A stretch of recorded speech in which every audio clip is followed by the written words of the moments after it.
Good morning student, তোমাদের আজকে যে বিষয়টা থাকছে সেটা হচ্ছে সংখ্যার গঠন। তোমরা এর আগে সংখ্যার গঠন দেখেছো, যেখানে আমরা বিভাজন করেছিলাম যে একক, দশক, শতক এবং হাজার। এইটা সেই রকমই, অর্থাৎ স্থানীয় মানের যে অঙ্কের যে প্যাটার্নটা, সেই স্থানীয় মানের অঙ্কের প্যাটার্নে এখানে অঙ্কগুলোকে সাজানো হয়েছে। অর্থাৎ আমরা 3000 মানে 3000কে আমরা দেখো স্থানীয় মানে 3টে শূন্য গেছে, 500 মান হচ্ছে 5-এর 5, শতকের ঘরে 2টো শূন্য গেছে, 80 8টা শূন্য একটা গেছে এককের ঘরে, এবং লাস্টে হচ্ছে 7। অর্থাৎ এই টোটাল সংখ্যাটাকে যোগ করলে আমার হচ্ছে 3, 5, 8, 7, অর্থাৎ 3587। এইটাকে ভাঙা হয়েছে আমাদের স্থানীয় মান অনুসারে, এবং এই স্থানীয় মানের সংখ্যাটাকে সংখ্যা গঠন অনুযায়ী জিনিসটা করা যাবে।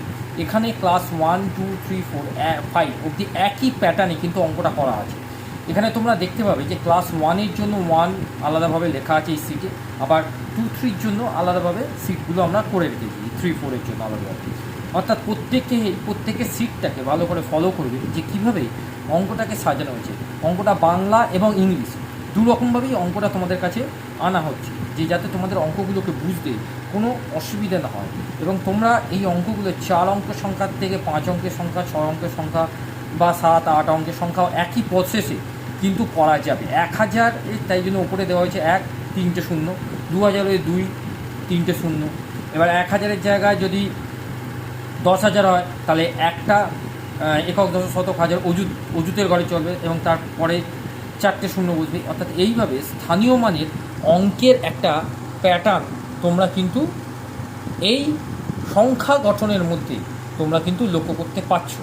এবং তোমাদের প্রত্যেককেই বলবো যে খুব ভালোভাবে এই যে পরের পাতায় যে অঙ্কটা এসেছে, অর্থাৎ 2502.3 একক, অর্থাৎ 2000 মধ্যে এখানে 2, প্রথম ঘরটাতে 2000, অর্থাৎ 2-এর পর 3টে শূন্য, তারপর 500 হচ্ছে 5-এর পর 3টে শূন্য, এইভাবে কিন্তু আছে। তারপরেরটা আছে 9, 3, 9, 5, 7, অর্থাৎ 3500, 3957, এইভাবে কিন্তু সংখ্যাগুলো পরপর বসে যাবে। অর্থাৎ আমরা দেখতে পাচ্ছি যে কোন সংখ্যাগুলোকে কীভাবে ভাঙা হচ্ছে, যেগুলো এক্সাম্পল তোমরা এর আগে পেয়ে গেছো। এবং তার সঙ্গে 4328, অর্থাৎ 4000, তার সঙ্গে 300, তার সঙ্গে 20, তার লাস্টে হচ্ছে 8, অর্থাৎ একককে আমরা 8 হিসাবে চিহ্নিত করতে পারছি। এগুলো বাংলায় অঙ্ক। এরপরেই কিন্তু ইংলিশের অঙ্কর ক্ষেত্রে একই প্যাটার্ন তোমরা লক্ষ্য করছো, number and the number names.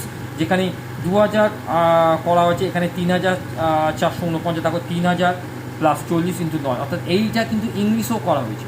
অর্থাৎ এই অঙ্কগুলো প্রত্যেকে ক্লাস ওয়াইজ ভাগ করে তোমরা করার চেষ্টা করবে। ওকে, থ্যাংক ইউ।